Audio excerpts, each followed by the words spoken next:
everyone. My name is Dhananjay. I am studying 8th class. My project name is Conservation of Plant and Animal in India. To save animal and plant, some places are specially allocated and protected. These places are biosphere reserve, national sanctuaries, grazing, felling trees, and have hunting and poaching are have poaching and are wildlife sanctuaries.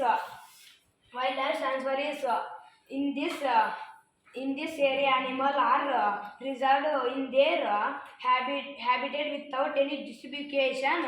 Example: Krishna Wildlife Sanctuaries,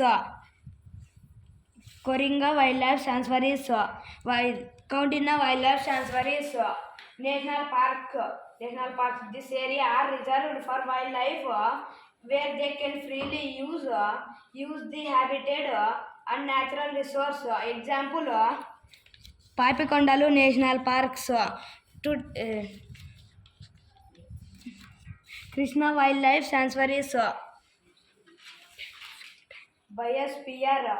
This is large area. In these places are animal traditional life of the tribals in the area. Example: Pachmari Biosphere Reserve.